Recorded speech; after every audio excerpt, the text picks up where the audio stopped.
For those of you who weren't here last night, I'm just going to do a very quick advertisement for the book. This is the new book. It is not about non-duality, be careful. And if anybody wants one, we have a few copies out there, and one here obviously, so there you go. So we have a little more time to talk about nothing. Yeah.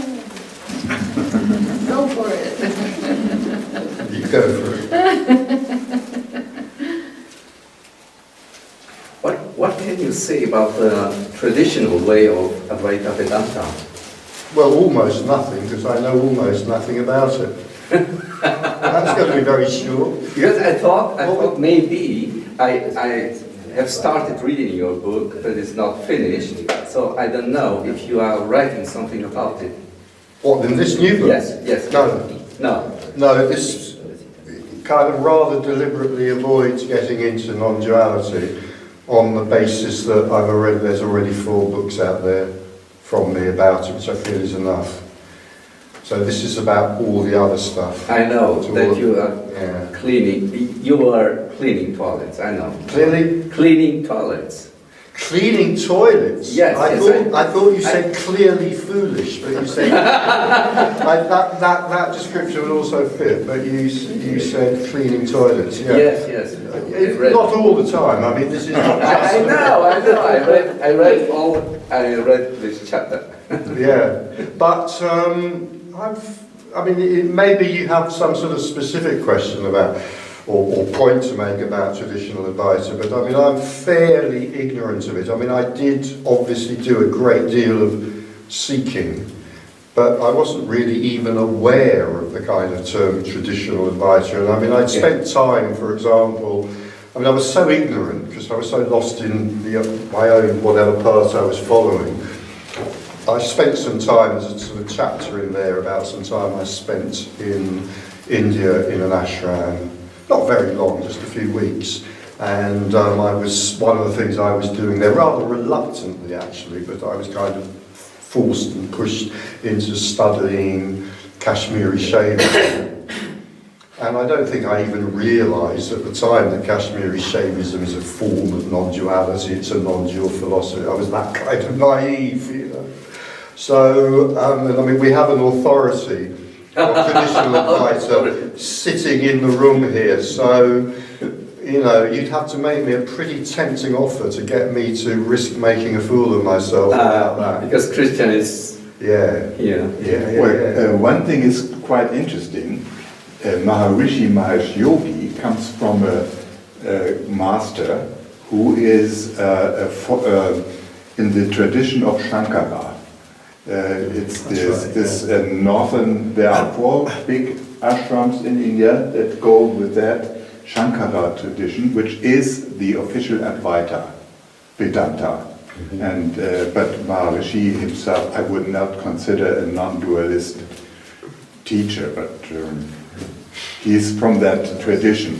It's interesting kind of, you know, what you hear and what you don't hear, because I mean, I went through the TM movement, I've never even heard the word non-duality or whatever, or Advaita actually. Now my own dearly beloved guru, who I do write about in here, who I followed with deep devotion for 3 years, until there was a huge scandal which destroyed the entire organisation. You see, I'd say that I have no memory of him ever mentioning the term non-duality. It just never came anywhere near my consciousness. Now, then, funnily enough, when I was writing the book, I thought, I wonder if he's on YouTube. He died quite a long time. I think, well, anybody that's been videoed any time, it's on YouTube. Somebody would have put it up there. I wonder if he's on YouTube. So I kind of Googled him and found him on there. And there it was, you know, my little podgy, round, beloved guru. And I'm just watching it out of interest for about 4 minutes, and he mentions non-duality. He obviously did talk about it, but I didn't hear it. You know? So, yeah. But he would certainly, I'm sure, have described himself as a non-dual. He might have described himself as a non-dual teacher, perhaps, I don't know. Yeah, but I mean, I was just there for the practices, you know, the excitement of the practices. Yeah. because they were intense.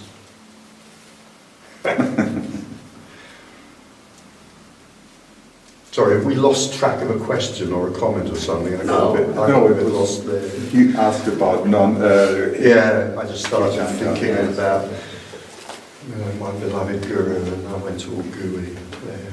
Yeah. Because it is presented as a way, as a spiritual way, Of you have to course. follow the Guru, the Advaita Vedanta. Yeah. Yes, traditional way, where Yeah. you can, that's all. Sure. But Yeah. In the same way that it I is know in that. Buddhism. Yeah.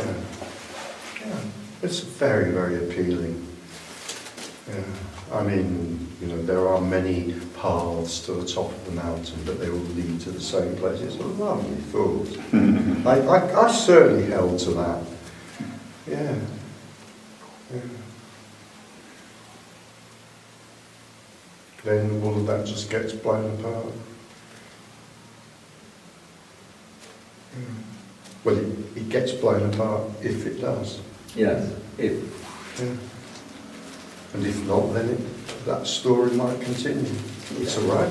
It's as good as any other story. It's better than quite a few. Yeah.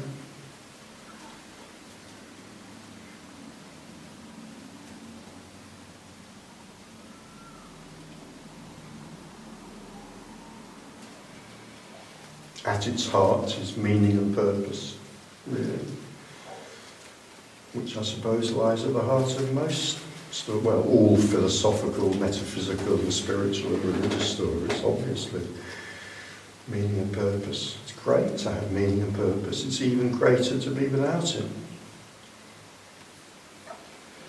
It's more relaxing to be without it. It's at this point when that thought comes up in a talk I often quote. Can't remember his name. He was one of the two discoverers of DNA, James Crick. One is That's the other one. I was going to say there's the more famous one, the one Watson. everyone knows. Watson. That's Crick. Watson. James Watson.